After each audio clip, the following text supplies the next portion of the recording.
pessoas! Eu sou o Caio César Mancini, do blog Música na Vida. Estou muito feliz hoje de receber aqui para a minha segunda entrevista aqui do canal do YouTube do Música na Vida, uma pessoa muito especial, por quem eu tenho uma grande admiração e com quem, inclusive, já trabalhei. Estou falando de John Victor Seabra Barbosa, ou, como as pessoas mais o conhecem, John Seabra.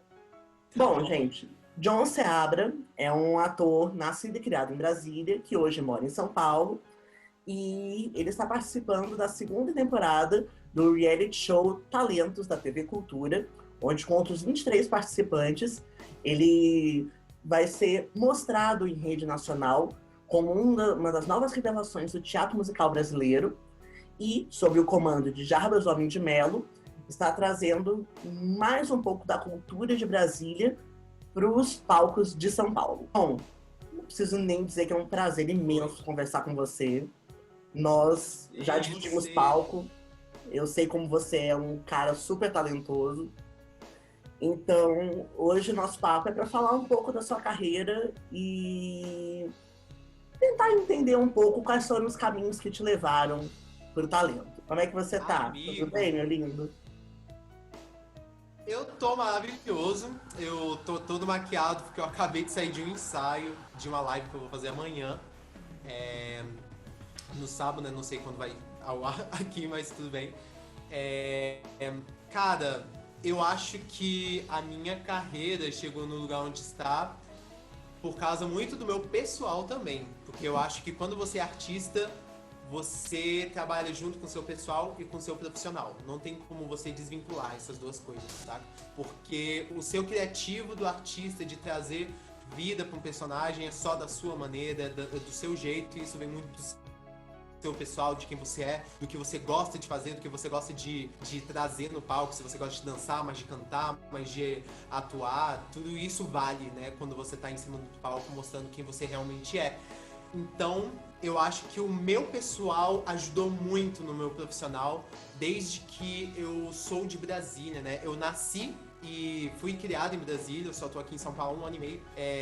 E eu comecei a minha jornada, assim, de fato, em 2016, eu acho. Tem menos de 4, 5 anos que eu comecei a estudar, de fato, arte.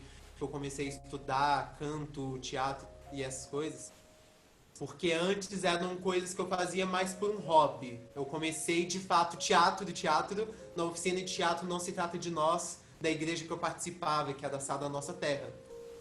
Lá eu tinha 17 anos quando eu comecei de fato estudar teatro, fazer as peças da igreja. Foi muito legal todo esse movimento e foi onde eu realmente bati o pé e falei: caraca, eu quero ser ator, eu quero ser artista, eu quero trabalhar com arte, eu quero viver disso. Mas eu já sou dentro da arte muito antes. Tipo, desde os meus 5 anos eu canto em casa, aprendi a cantar muito, muito cedo. Treinava ouvindo música no YouTube, porque eu não tinha dinheiro, né, pra pagar uma aula de canto ou aulas de teatro, porque infelizmente em Brasília a arte é muito elitizada, não é todo mundo que tem acesso.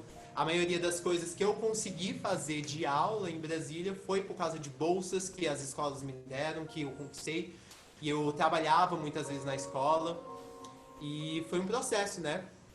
Em 2016 foi quando eu entrei na Clos Debussy e eu comecei a trabalhar no Espaço Arte da Cris Dantas, e a Clos Debussy é da Kátia Fiuza, né? Lá eu ganhei bolsa nas duas escolas, eu fazia aula de teatro, aula de canto, aula de dança. Foi quando eu comecei a fazer jazz, foi quando eu comecei a fazer danças urbanas que eu me apaixonei. E aí passou tipo um semestre e eu já estava trabalhando, né, nessa escola, dando aula pro Daycare, que era um projeto da escola, junto com os meus amigos que faziam também teatro musical comigo na unidade. E foi muito louco, porque quando eu comecei de fato, eu falei, caraca, eu quero ser artista. Nossa, só veio a enxurrada de coisas, foi muitas oportunidades vindo pra mim, muita coisa acontecendo e eu, vamos lá, vamos, eu topo, vamos, vai acontecer. Às vezes não acontecia, às vezes dava certo, às vezes dava errado, mas era muito gratificante sempre estar trazendo um pouco da minha arte pra todo mundo ver, né, como é que acontecia. E quanto ao meu pessoal, eu acho que nesse lugar me formou muito, porque eu passei por muitos problemas de autoestima, passei por muitos problemas de autoaceitação, de aceitar meu corpo, aceitar minha cor, aceitar meu cabelo, aceitar quem eu era. Todas essas coisas, saca, pessoais que a maioria de nós vive, eu passei por coisas muito intensas nesses lugares. Eu passei por várias situações de depressão, passei por situações de picos em que eu tentei até fazer ferimentos em mim mesmo, eu fiz algumas vezes. Então a arte sempre me ajudou nesse lugar de me entender quem eu era para eu parar de me machucar, por não entender como o mundo funcionava, né? Porque é muito louco como a gente cria barreiras enquanto a gente cresce, quando a gente é criança, quando a gente é adolescente, querendo se sentir dentro de um padrão que a gente não pertence, né? Porque não existe de fato um padrão. Tem um padrão que a sociedade idealizou pra gente, mas esse padrão não é o certo. Não existe um certo e um errado. Existem pessoas diversas. Se é pra dizer que alguma coisa é certa, é que a diversidade existe. É isso. Existem pessoas de tamanhos e formas diferentes, de cores, de cabelos, de tudo diferente. Isso é maravilhoso. E cada um deveria se amar dentro da sua individualidade, porque é isso que traz quem é você, né? É isso que traz a sua particularidade que te torna especial. E... é isso, eu acho que eu falei muito. Tem alguma pergunta? Porque eu acho que eu me perdi já. Não, então, tem uma pergunta que eu queria fazer, que eu não sei nem se ela cabe agora no início da entrevista, mas como você já falou do assunto, já introduziu ele, eu acho que é importante a gente falar disso. Hoje em dia, nós vivemos uma sociedade extremamente complexa, que não se atenta muito à saúde mental das pessoas e dos seres humanos que ela forma. E com isso, eu sinto que muitas vezes nós colocamos para o mundo os nossos sentimentos de uma maneira muito equivocada, que faz com que a gente se machuque, com que a gente agrida o nosso ser, a nossa individualidade, e principalmente aquilo que a gente não aquilo que a gente acredita ser, não aquilo que os outros fazem da gente, mas aquilo que a gente é, a nossa essência. E como você falou, você já teve muitos problemas com a sua saúde mental, e eu queria entender qual foi o turning point, aquela chavinha que virou para você falar assim, ok, eu estou mal, eu não estou bem e eu preciso me salvar disso que está me corroendo. Qual foi essa chavinha para você? Foi o teatro? Então, foi metade no teatro e metade pessoal, sabe? Porque o que acontece? Quando a gente passa por qualquer tipo de situação traumática em nossa vida, é muito difícil a gente desvincular isso fácil, sinceramente. A minha chave, de fato, virou, contando mais do início, o meu primeiro episódio de depressão aconteceu quando eu estava no primeiro ano do ensino médio. Foi um dos anos mais tensos que eu passei na minha vida. Foi um ano em que eu tentei suicídio 7 vezes. Foi um ano que eu me cortei muito e eu escondia isso da minha família, dos amigos, de todo mundo. Por causa de várias questões quanto ao meu pai, quanto à minha cor, quanto a me aceitar do jeito que eu era, quanto a não me achar bonito, a não me achar dentro do padrão, não me achar querido pelas pessoas. E quando eu terminei meu primeiro ano e eu entrei na igreja, eu passei 4 anos na igreja, fazendo teatro e tudo mais, e uma coisa que eu aprendi lá foi a entender o meu emocional. Eu passei por um momento muito de entender o que eu sinto. E entender que não estava certo eu sentir tudo aquilo e que ao mesmo tempo estava tudo bem, saca? Não estar certo sentir aquilo. De que alguma coisa tinha que ser mudada. Então eu comecei a me questionar muito, saca? Sobre o porquê, saca? Por que eu me sinto assim? Por que eu me sinto dessa forma? Por que não pode ser dessa forma? E nesse sentido, a igreja me ajudou bastante, nesse sentido emocional, mas em contrapartida, em questão de algumas ideologias que existem dentro da igreja, demorou muito para eu me aceitar em várias outras áreas. Por exemplo, na minha sexualidade, na minha forma de ser, na minha forma de pensar. Ficou bem travado isso por muitos anos, até que depois de 4 anos vivendo dentro da igreja, eu decidi assumir quem eu era, assumir quem eu sou para todo mundo, quem quisesse ouvir. E logo depois disso eu comecei um processo de entender o que era o LGBT. O que é, né, esse LGBT? Eu não conheço nada, Eu vivo com pessoas, vivi a vida inteira com pessoas longe desse mundo, né? E aí foi quando eu entrei na escola da Claude Debussy, eu comecei a conhecer o mundo LGBT e fui conhecendo ainda mais, mas ao mesmo tempo, à medida que eu conhecia, eu enfrentava muitas coisas que eram minhas, que eram coisas de baixa autoestima, baixa aceitação, como eu já falei, né? E aí, não foi uma coisa tipo, a arte me salvou e pronto. É um processo, não é da noite pro dia, sabe? É uma coisa que você tem que se dizer todos os dias. Todos os dias você tem que estar falando, você tem que estar muito forte. Por isso que é metade o teatro, a arte e metade seu pessoal. Porque se você não tem a perseverança, se você não tem a garra e a coragem de estar fazendo aquilo todos os dias e se disponibilizar, se amar, não funciona, saca? Não adianta, você pode estar fazendo todos os dias arte, você pode estar fazendo 7 peças todo final de semana, mas se você não tem esse pessoal arrumado, não adianta. Um dos lugares que eu aprendi muito sobre mim foi no curso que a gente fez junto, né, da Actus, o Moulin Rouge.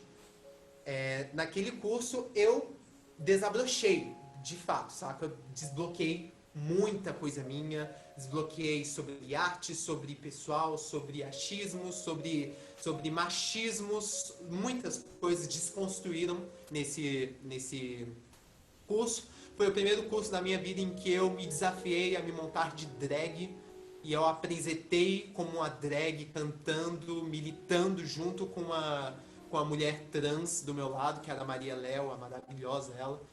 E foi um lugar de fala muito grande pra mim. Então caraca, velho, é isso, saca? Mas tive outras crises de depressão nesse processo. Acho que a última crise que eu tive realmente, que foi essa chave, que na verdade não é uma chave, é um processo pra você chegar nessa chave, né? Bom. Que foi em 2018, no início do ano. Foi a última crise de depressão que eu tive, muito severa, muito, muito grave mesmo. Eu estava desestimulado de tudo, eu tinha desistido de fazer qualquer coisa. Eu tinha chegado na ponte de JK, eu estava prestes a pular. Eu ia dar um pulo, né? E quando eu estava botando meu pé, o meu irmão me ligou. E eu falei, totalmente sem vida, tô na ponte. Tô a fim de pular. E ele ficou tipo louco, foi lá me buscar. Ele me buscou de lá, voltou pra casa, a gente teve uma conversa muito tensa nesse dia, foi muito choro, né? Foi muito pesado. Mas depois disso, eu falei pra mim, cara, universo, deixa, eu decido agora viver, mas me ajuda, saca? Tá difícil. E aí foi quando eu soube que tinha passado num processo em Brasília chamado Brother Brasil. E no Brother Brasil foi um processo de uma semana em que a gente acordava 8 da noite, saía 10 da noite de lá, arte o dia inteiro. Era ensaio atrás de ensaio, era sair para ir almoçar com os amigos que você estava fazendo ali. E não eram só pessoas de Brasília, eram pessoas do Brasil inteiro. Tinha gente de Fortaleza, de Recife, de São Paulo, do Rio de Janeiro, Cuiabá, Curitiba, muitas pessoas do Brasil inteiro. Então foi um lugar de troca muito maravilhoso. E além de que os diretores, metade eram de São Paulo e metade era de Nova York, da Broadway. Então é uma coisa muito tipo, caraca, olha só o que a gente tá vivendo. E aí eu parei e eu me olhei assim e eu falei, caraca, se eu tivesse pulado, eu não estaria vivendo isso. Imagina tudo que eu vou viver a partir de agora, né? Então esse, na verdade, foi o meu pontapé, saca? Foi onde eu entendi de fato, cara. Cara, eu vou passar dias ruins, eu vou passar dias tristes, eu vou passar dias que eu vou estar chorando, que eu vou estar com a energia baixa, e eu vou ter dias que eu vou estar maravilhoso, que eu vou estar pulando, que eu vou estar vivendo meus sonhos, que eu vou estar tendo a oportunidade de correr atrás, né? Acho que esse foi o dia em que eu comecei a pegar, tipo, pra mim mesmo, saca? Tipo, uma frase de um refrão de uma música do Imagine Dragons, que é o em cada momento que eu pude viver nesse mundo, em todos os lugares que eu pude conhecer, e em cada osso quebrado, eu sei que eu vivi. Então surgiu uma chama dentro de mim que era tipo, caraca, independente do que faça, velho, eu quero chegar no final da minha vida e falar, cara, eu vivi, saca? Eu fiz. Eu fiz o que eu queria fazer. E é isso. E desde então eu vivo em cima disso. Eu fiz até tatuagens que expressam isso dentro de mim, que ai meu Deus, deixa eu tirar aqui a jaqueta. Que é essa bússola, que é uma bússola com um relógio e uma seta pra frente. Pra eu sempre me lembrar de seguir em frente, de que eu estou sempre no caminho, de que há um tempo certo pra tudo, e que ao mesmo tempo tem esse pássaro quebrando aqui o meio, e que tudo tá ao meu controle, tudo depende de uma escolha que eu faço. Depois disso, eu descobri que no final dessa semana do Broadway Brasil, desse curso, eu ganhei uma bolsa para ir para Nova York, estudar teatro musical lá por 2 semanas. Foi, tipo, muito gratificante. E aí foi só, tipo, confirmação atrás de confirmação, sabe? E aí em 2018 foi o ano que eu co-dirigi, roteirizei, fiz figurino, cenário todo da minha peça de conclusão de curso da Claudê, que foi o Corcunda de Notre Dame, além de estar fazendo o Frollo. Ou seja, foi o maior desafio que eu já tive, sinceramente. Foi muito trabalhoso, mas eu me botei no lugar de produtor, de diretor, eu conheci todas essas áreas e me fomentou muito junto com a minha conclusão de TCC, que também foi nesse ano, em 2018. Em julho eu concluí meu TCC em Cinemas e Mídias Digitais. E, cara, desde então eu só vivo surpresa atrás de surpresa. Quando eu decidi viver isso, saca? Eu vou viver cada dia como viver. Eu vou viver cada segundo e aceitar as coisas, entender que tá tudo bem, mesmo que não esteja, está tudo bem não estar bem, né? E aí em 2019 eu voltei de Nova York, pra mim já tava tipo Brasília, caraca, velho, eu já fiz tudo em Brasília, eu já fui em quase todas as escolas, já fiz todas as aulas, tipo, aqui tá pequeno, velho, eu quero mais agora. E aí em 2019 teve a oportunidade de eu vir fazer uma audição aqui em São Paulo, que foi muito do nada, foi tipo eu procurando assim uma outra audição pra primeira temporada do Cultura, né, desse reality que eu tô agora. E aí eu achei uma outra lá, tipo, Shain Raya Produções procuram bailarinos cantores. Aí, vou mandar, né, vai que. E aí no dia seguinte eles mandaram me chamando pra fazer e eu fiquei tipo, what the fuck? Saí correndo, peguei um avião do dia pro outro, cheguei no mesmo dia da audição aqui, cheguei lá. E aí quando eu tava sentado, eu não tinha me tocado que tava escrito Raya Produções, eu não, né, não linkei. E eu cheguei Aí lá, simplesmente tipo, aparece Cláudia Raia na sua frente, você finge surpresa, né? você não tá entendendo. Eu cheguei lá, eu sentei, as pessoas entrando, né, tal, eu não conhecia ninguém. Um bocado de gente que hoje eu sei que é famosa no teatro musical tava lá, mas eu não conhecia ninguém, eu tava lá super tranquilo, super feliz. Caraca, velho, minha primeira audição aqui em São Paulo, não sei o que lá. E aí aparece Marconi Araújo, que é um dos maiores maestros que tem aqui em São Paulo, e saiu de Brasília também. E aí apareceu José Posse Neto, que é também outro diretor, tipo, fodástico, perdão. E aí apareceu o Alonso Barros, que é outro coreógrafo do mesmo naipe. E aí apareceu a Cláudia Raia. E aí apareceu o Jarbas Homem de Mello. E eu fiz assim... Onde é que eu tô me metendo? Eu mandei na hora mensagem pros meus amigos. A Cláudia Raia tá na banca! E eles começaram a gritar. E eu, gente, meu Deus do céu, no que eu tô me metendo? Enfim, foi indo, fui passando das fases. Cheguei no final. E passei pra essa peça que eles iam produzir, que era um projeto muito deles, saca? E eu fiquei muito orgulhoso de mim por ter sido chamado pra isso, que era tão íntimo, né? E voltei pra Brasília, tirei DRT em uma semana, me despedi dos amigos, resolvi minha situação como professor na Clodê, resolvi a minha vida em 4 dias e voltei pra cá já pra começar os ensaios. Esse foi o seguinte, desde então eu tô em São Paulo, já trabalhei em outras coisas aqui, e agora eu tô tendo a oportunidade, né, de estar nesse reality show, mas tipo, eu tenho certeza que eu só cheguei aqui por causa de muitas pessoas que me apoiaram nesse caminho. Não teria sido a mesma coisa sem elas. Eu estou muito orgulhoso de tudo que eu alcancei e, muito além disso, eu tive a oportunidade também de me amar muito, sabe? Eu falo Aliás, muito... tem uma pergunta que eu quero te fazer, que eu tava dando uma olhada aqui no seu currículo, e eu queria saber, como que você foi parar num musical de K-pop? Ah! Olha, eu tenho uma teoria de que o universo sempre traz aquelas coisas que a gente vibra, sinceramente. E ele sempre vai jogando algumas pinceladas assim do que vai acontecer mais à frente. Eu tenho isso muito na minha mente, sabe? E isso acontece, é tipo bizarro. Mas enfim, como eu fui parar no musical de K-pop? Não era a minha pretensão, sinceramente. Eu não pretendia entrar. Na época, eu tava fazendo Heathers, né, aqui em São Paulo, um musical da Fernanda Chama.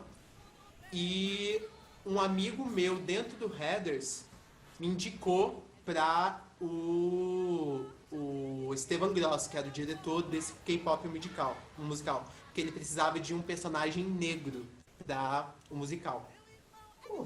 E aí, o Esteban, esse amigo meu me indicou pro Esteban, e um outro amigo meu que fez essa montagem com a Cláudia e com o Jarbas no início de 2019, também me indicou pro Esteban. E aí ele acabou me chamando para fazer a audição. Eu fui lá, fiz a audição. Logo depois de ter feito a audição pro Silvio Santos, que foi tipo o erro. Foi tipo, poxa, enfim. Eu fui lá, fiz a audição, não foi tão boa a minha audição, porque eu tava tipo, gente, que é isso, gente? K-pop? Saca? E eu Você tinha tinha que cantar uma mandado música de material. K-pop na audição? Oi? Você tinha que cantar uma música de K-pop na audição? Então, olha só o que foi, que aconteceu. Eles estavam chamando pessoas pra audição do K-pop, só que eu olhei e eu falei, cara, não tem nada a ver comigo. Exatamente. Aí eu, tá bom. E aí a mesma produtora tava fazendo um outro espetáculo, que era o Embalo de Sábado à Noite. E aí eu mandei pra esse, porque pra mim eu tenho muito mais perfil pra embalos do que, né, pra K-pop. E aí eu recebi depois, eu não sabia que eu tinha sido indicado por esses amigos. Eu recebi tipo uma mensagem do Everton, que trabalhava, né, nessa empresa, BRZ. E aí ele falou, então, a gente recebeu o seu material no Embalos, mas você tem perfil para um outro musical que a gente vai fazer. Que você tem interesse? Aí eu, qual musical? Aí ele, o K-Pop Dreams, o musical. Aí eu, ah, tá, ok. Aí eu fui fazer a audição, né, depois disso. Ele já tinha me passado valores e tudo mais, mas tipo, no dia da audição eu só cantei uma música do... me esqueci o nome dele. The Weeknd, eu acho. Foi do The Weeknd. Cantei uma música dele. E depois cantei uma música beltadeira do Run Tell That, do Hairspray. E aí eu passei, saca? Porque eu já tinha sido também indicado. Mas a audição pra o musical, de quem fez, foi, tipo, bizarra. Eles tinham que decorar, tipo, 3 músicas em K-pop, em coreano, 3 músicas em coreano, e aprender a dançar 2 coreografias e levar um monte de livre escolha, tipo, você criando. E eram, tipo, coreografias de K-pop, tipo, danças urbanas. Então foi, tipo... Ainda bem que eu não fiz, porque... Meu Deus! Gente do céu, Tá? que Eu até loucura! mandei um vídeo cantando K-pop só pra eles entenderem mais ou menos, tá? Mas acabou que, tipo, o meu personagem na peça, ele não cantava muito, né? Porque ele era um Sim. professor, entendeu? Ele não era... Porque a história do K-pop, dentro desse musical, K-pop Dreams musical, é aqui no Brasil, você passa aqui no Brasil, e é uma agência que chama pessoas adolescentes de descendência oriental, né, ou asiática, para integrar um grupo de K-pop brasileiro, né? E aí os professores não eram brasileiros, né? Eu era um professor negro de canto, né? O meu nome era Djalma na peça. E aí fez mais sentido na minha mente tudo que estava acontecendo e Entendi. tal. Mas Uma foi vez uma. explicada a sinopse faz um pouco mais de sentido. Nossa, total. Não, e você não imagina a gente, o processo inteiro, cantando as músicas, ouvindo, né? E a gente pegando a letra, né? Cantando do jeito que a gente tinha pra aprender. E aí teve um dia de ensaio que foi uma mulher que falava coreano, pra ver se a gente estava pronunciando bem. A gente não passou da primeira música. Deus do Porque céu. coreano é muito, muito complicado pra mim, sabe? Eu tenho muito mais afinidade com japonês, né? Porque eu sou meio otaku. Mas coreano é tipo. É. Tachnicho e pá. Aí, tipo, aí ela, não é pá, é pá. Aí eu, hã? Ela, não é pá, é pá, pá. Tem esse. Aí eu, Uhum. caraca, a fonética muda o É. sentido da palavra. Eu ficava assim, desesperado. Eu sei como é que é, eu já fiz mandarim. É a mesma experiência. Nossa. Não, deve ser maravilhoso, mas tipo, Jesus. É a mesma experiência. Eu saí porque eu falei assim, eu não tenho boca pra falar essa língua. Mas tipo, eu acho que depois de um tempo você acaba analisando, assim, mas demora, Uhum. demora. Eu, particularmente, sou muito fã de Cláudia Raia e Jarbas Homem de Melo, né? Inclusive, estou doido para ler a biografia dela que está saindo aí no final do ano, que eu sei que vai ser bombástica, tem um monte de coisa para sair. Aham. Eu queria saber como que foi para você trabalhar diretamente com eles. Se esse primeiro foi uma produção da Cláudia com a Chain e o Jarbas estava como ator. Então era toda uma equipe, né? A Cláudia estava trabalhando como produtora nessa peça. Só que aí acabou que não deu certo, não saiu a peça. E aí o Jarbas pegou essa peça que a gente ensaiou um mês e meio e transformou em um pocket show dele cantando Queen. E Certo. aí eu continuei trabalhando com o Jarbas, show após show. Foi umas 5 apresentações que é o que eu fiz Uhum. com ele, entendeu? Sempre que ele ia fazer, ele chamava a gente pra fazer os backing, fazer toda a performance lá, entendeu? Mas então, respondendo sua pergunta, eu acho que é a realização do sonho, né? Porque a Cláudia Raia é um ícone, né? É uma pessoa que é uma referência, né? Todo mundo tem ela como referência de atriz, de pessoa, de mulher, de profissional. E principalmente dentro do teatro musical, ela tipo, pá, saca? Ela e Miguel Falabella é tipo os lugares de nós basicamente trouxemos o teatro musical pro Brasil, basicamente, saca? Porque, né, Verdade. essa história. Então foi a realização de um sonho, porque eu era um menino de Brasília que nunca tinha feito uma coisa tão profissional nesse nível. As coisas profissionais que fiz foi em Brasília e não é o mesmo nível, né?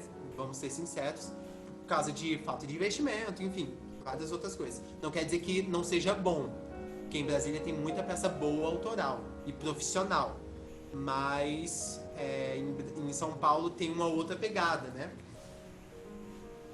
Tipo, aqui era literalmente trabalhar ensaiando. Eu era ensaio de segunda a sábado, dos meio-dia às 7 da noite. Todos os dias. Só descanso no domingo.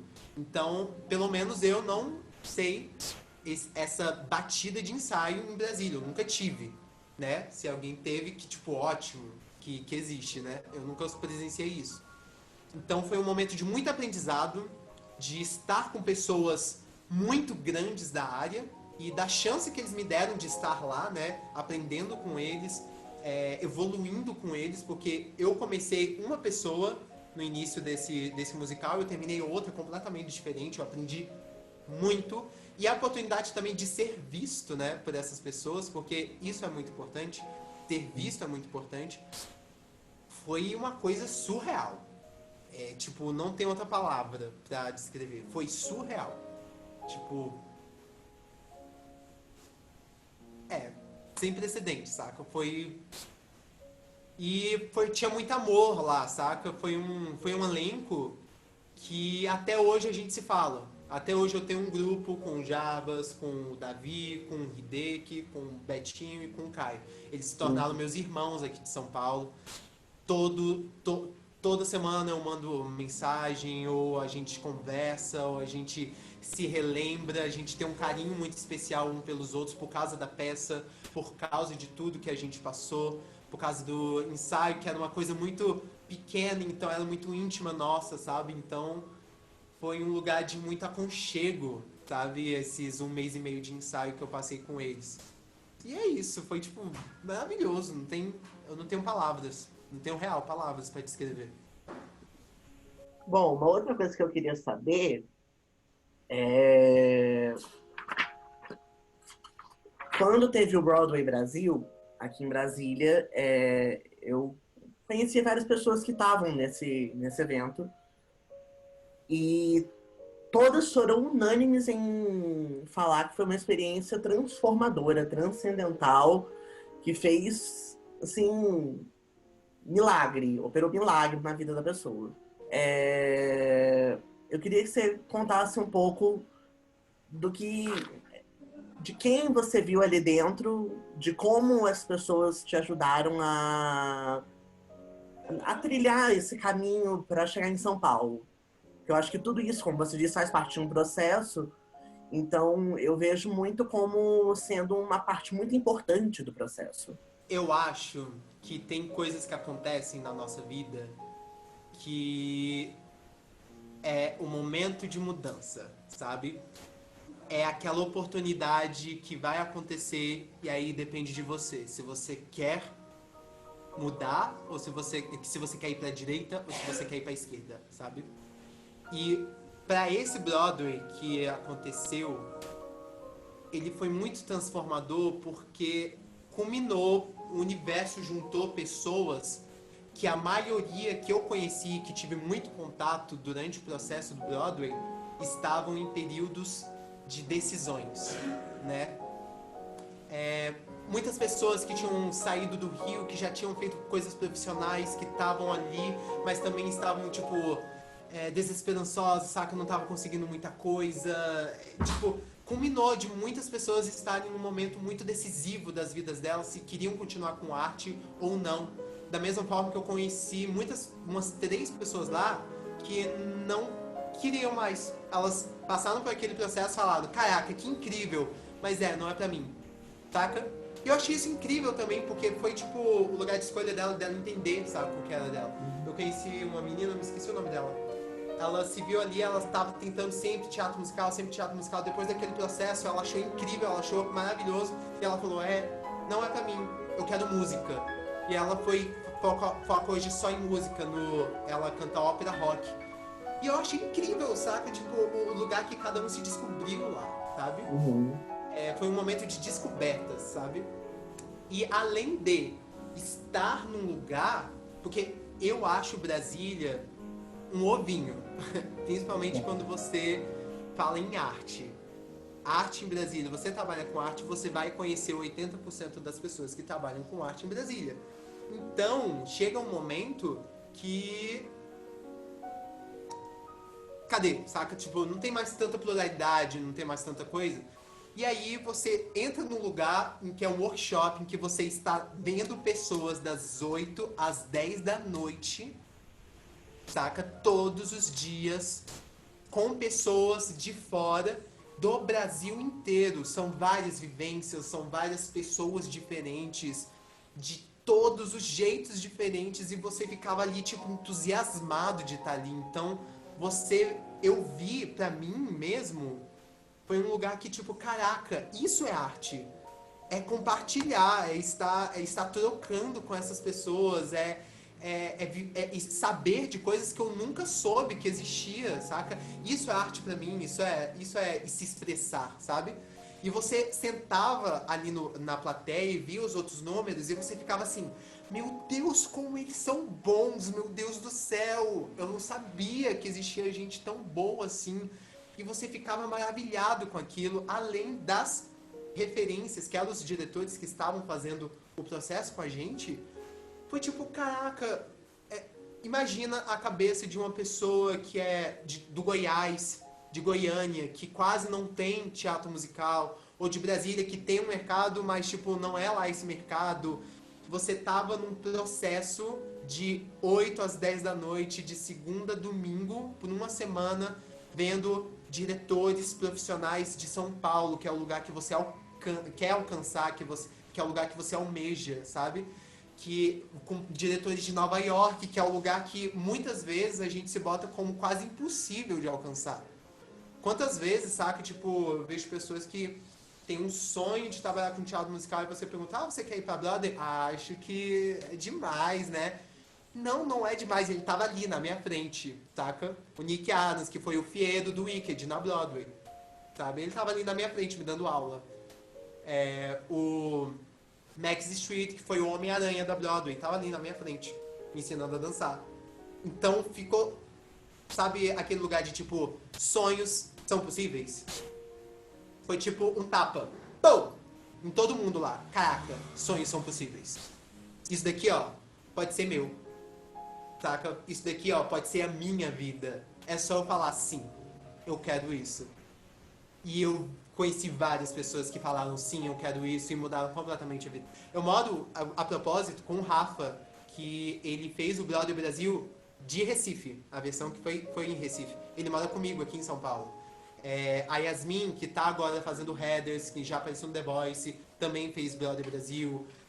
Eu conheço várias pessoas que fizeram Broadway e se mudaram para São Paulo, conseguiram alcançar um lugar, estão conseguindo, saca, abrir espaço no mercado, porque são perseverantes, porque entenderam que aquilo é possível, saca, tá ali na nossa mão, é só a gente trabalhar para conseguir, saca? Não é nada impossível, não é um sonho, tipo, só o sonho, eu tenho um sonho. É tipo, não, eu tenho uma meta, eu tenho um desejo, saca? Não é só mais um sonho, é a minha profissão, é o que eu escolhi alcançar, sabe? Acho que foi esse o lugar do Broadway Brasil para todas essas pessoas. Tornou tudo muito possível. Tipo, virou, sabe, a chavinha na nossa cabeça de tipo, isso é possível. Meio que foi isso.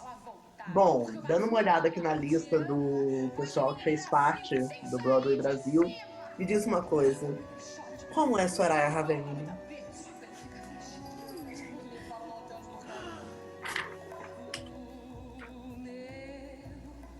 É lindo demais. Não tem palavras, eu sei como é que é. Uma coisa muito interessante. A gente tem uma cultura, o Brasil em si, não são todos, mas uma maioria, tem uma cultura de não apreciar muito a cultura brasileira, né? Eu me incluo nisso, não mais, mas me incluía. Eu não tinha tanto contato com a cultura brasileira. E quando eu conheci a Soraya, ela foi uma das diretoras que chegou e falou: eu faço questão de todos os números que eu vou dirigir terem de musicais brasileiros. Ópera do Malandro, Grande Circo Místico, Elis Regina, tem. E ela conseguiu fazer números bizarros de bom. Ela fez 3 números. Ela fez o Bodandá, da Elis, né, com, acho que é mais uma pessoa, não me lembro quem é. Ela fez o Fascinação, que também é da Elis, e o outro foi um autoral que a música era dela.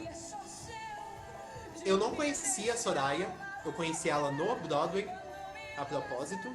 Eu não trabalhei com ela, mas eu tive contato com ela durante o curso, né, porque lá era grupos, eram 55 alunos, né, eram 55 jovens, e eles foram distribuídos entre vários números, e cada diretor tinha, tipo, tô ensaiando 3 números, então você não tava em todos os números, você tava em específicos, né? E eu não tava com nenhum da Soraya, eu tava um com o Nick, um com o Luciano Andrei, que também é outra pessoa linda, maravilhosa do mercado, como pessoa, como tudo, e com o André Gress, que é do dono do projeto. E a Soraya, a primeira vez que eu vi ela, foi ela fazendo passagem de palco. E ela foi cantar a música dela.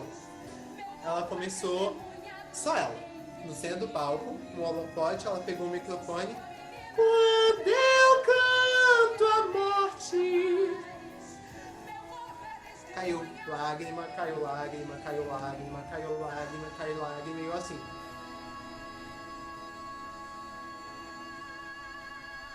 Tipo, quem é você? Sabe? Tipo, De onde você saiu? você saiu? Quem era você? Sabe? E ela é uma pessoa que tem uma força de... que eu aprendi muito com ela uma coisa, que é tenha certeza da sua arte. Vai ter gente que não vai gostar. Tá tudo bem. Vai ter gente que vai achar meio... não entendi. E tá tudo bem. Mas tenha certeza, porque é isso. Se você quer fazer isso, se você quer falar isso, é isso, acabou. E ela fez o número de Bonandá, tipo, junto com o Luciano Day, porque o Tony Lucchesi. O Tony, meu Deus do céu, um diretor musical maravilhoso, maravilhoso. Todas as peças dele, eu acho, todos os arranjos, aquela palavra. Tipo, sabe? E todos os números que ela fez me impactou. Porque era humano, sabe? Era muito vivo. Era brasileiro, mas era vivo, sabe? Era visceral, saca? Ela conseguiu dirigir todo de uma maneira que eu fiquei assim, meu Deus do céu, cara. Meu Deus, saca? Ela é uma força da natureza, Soraya Ravel. A Soraya. É uma força da natureza, não? Eu conheci a Soraya... Eu nunca fui pra São Paulo pra assistir peça. Uma das coisas que eu mais tenho vontade de fazer na minha vida é ir pra São Paulo pra assistir as peças de teatro musical que tem aí. Mas eu conheci a Soraya porque a filmagem da Ópera do Malandro tá no YouTube já há muitos anos. E eu assisti a montagem dela, que tá ela junto com a Alessandra Maestrini, com o Mauro, com uma galera, né? E, nossa, a voz da Soraya pra mim é uma coisa de outro planeta, porque você fala assim, como que essa voz sai desse corpinho piquititico? É bizarro, é tipo, é uma voz única. Porque é dela, saca? É dela. Ela não tenta imitar nada, ela não tenta ir pra algum lugar específico, ela canta simplesmente. Saca? É isso, aí eu fico abismado com ela. É bizarro. Como foi a experiência de fazer Felizes para Sempre? Então, como explicar? É porque no Felizes para Sempre eu não apareci de fato como ator. Eu fui como backstage, né? Eu ajudei na produção do Felizes para Sempre. Ah, entendi. Você estava por trás das câmeras. Exatamente. Entendi. Mas teve alguns lugares, assim, alguns momentos em que eu aparecia como figuração, ou dava, tipo, uma frasezinha, saca? Mas foi cortado, não apareceu. Tipo, era tipo, vem aqui você, fala lá. Mas foi cortado, eu não apareço, tipo, na série em si. Mas eu acompanhei toda a gravação dela, em Brasília. E foi, tipo, incrível, porque foi um dos primeiros momentos em que eu tive contato com alguma coisa audiovisual profissional, né, lá em Brasília. E foi totalmente diferente de tudo que eu já tinha passado. Aí depois disso eu participei do Eduardo e Mônica, que eu também tinha algumas falas, mas também foram cortadas. Depois disso, Aí depois, tipo, grande mesmo, que eu fiz foi aqui em São Paulo já, que foi uma série pra Netflix, que eu era um dançarino na série. Eu não tinha fala, mas eu dançava. Ainda não lançou, porque era uma série internacional, com a produção do Keanu Reeves. Então toda a equipe... E aí foi 2 dias em que a gente ficou na Grande São Paulo, lá no centro, todo mundo de tapa-sexo. Mais de 300 pessoas nuas, em plena São Paulo, só de tapa-sexo. Meu Deus do céu, que experiência maluca! Maluquíssimo, amigo. Mas, tipo, a equipe toda era da O2. Pra quem não sabe, né, a O2 é uma produtora que faz os grandes filmes da Globo, de São Paulo, qualquer coisa que, tipo, 90% das produções internacionais que vêm para o Brasil gravar alguma coisa aqui, é a O2 que dá o equipamento, que vai com a equipe, né? Mas aí, tipo, diretor e essas coisas é a gringa mesmo, que nem esse. era a gringa que tava trabalhando, era o diretor, era o câmera que tava trabalhando, mas o resto tudo de organização e tal foi a O2, então foi tipo, nossa, foi tipo muito incrível. Porque esse foi o primeiro, tipo, muito grande. Porque eram mais de 300 pessoas, eles construíam cabines no meio de São Paulo, eles fecharam a Paulista pra gravar. Tipo, isso Não é pra qualquer um, né? não é pra qualquer um. Saca? A gente ficou tipo das 2 às 6 da manhã com a Paulista fechada só pra essa equipe de gravação. Então foi Que tipo, massa, gente. caraca! É tipo, mano, muito louco. Muito Que massa. massa. Então foi uma baita experiência. A Bruna Marquezine tava nesse dia gravando com a gente. Mas obviamente, né, tava lá na frente e a gente atrás. Porque a gente era bailarino, mas tipo, independente. Foi uma experiência muito incrível dentro do audiovisual. É isso. Ai, que bacana, John. Olha, estou deveras feliz com o nosso papo. Gostei muito de falar com você sobre todos esses assuntos. Se eu tenho alguma coisa pra falar, tipo, da minha história, é que é possível, saca? Eu tive muitos momentos pra desistir, voltar atrás, falar pra mim que eu não era capaz e desistir de fato, saca? Tive muitos momentos, muitas chances de fazer isso, mas eu nunca fiz. Eu sempre continuei seguindo, mesmo estando a maioria das coisas meio ruim, parecendo que tava meio bosta, meio cocô, meio estragado. Cara, tenha coragem de ser quem você é, tenha coragem. Não desista se você estiver passando tipo por um momento de tristeza, de depressão. Saiba que tipo procure ajuda. Saiba que tem pessoas que se importam com você. Sempre vai ter pessoas que se importam com você, apesar do que várias vozes aqui dentro diga pra você, tipo, você é um nada, você é um lixo, você não importa, você não tem valor. Vai ter essas vozes e elas ficam um tempo na nossa cabeça, mas silencia elas, saca? Para e olha a sua volta, saca? Tem pessoas maravilhosas do seu lado, deve ter uma família que te ama muito, e se você não tem uma família que te ama muito, tem amigos que te amam muito, sempre vai ter alguém, sabe? Que tá ali por você, e isso sempre vai te dar força, então sempre seja corajoso, saca? Nunca desista mesmo, sabe? Independente do que acontece. Porque é muito melhor você chegar lá na frente, e mesmo se você não ter conseguido, você olhar pra trás e falar, cara, eu tentei. Saca? Eu tentei, eu dei o melhor de mim e tô feliz, saca? Tô feliz por ter tentado, porque imagino tanto de pessoas, a gente tá uma geração, né? Nós somos uma geração que é uma geração de transição. O mundo mudou muito em menos de 10 anos. De 2010 para 2020, o mundo deu um 360 graus. A gente ainda tem contato com pessoas de 1960, que era outro mundo. E essas pessoas falam pra gente, tipo, eu me arrependo de não ter feito isso, de não ter feito aquilo, de não ter feito isso outro. E elas são amarguradas, elas são pessoas que, tipo, são tristes, saca? E elas não têm mais desejo de tentar correr atrás disso, porque, tipo, já trabalharam tanto, né? Já tá, tipo, numa idade que não querem mais. Então, tipo, são jovens, saca? É a nova geração que tá vindo, a minha geração, a geração um pouco mais velha que eu, de 30 e tal. Nunca é tarde, saca? Nunca é tarde. Eu comecei a estudar com 19 anos, de fato. Tudo, eu já tô aqui, saca? É um grande avanço, é um grande tal, mas isso eu tô aqui porque eu não desisti. E eu estudei muito, eu batalhei muito, saca? Então, é isso, tudo se torna possível, saca? Tudo se torna possível. Não tem um não pra você. É só você, tipo, estar disposto. É isso, minhas últimas palavras. Bom, então, pra gente se despedir, faz aí o jabá do programa, pro povo ir assistir, né? Ah!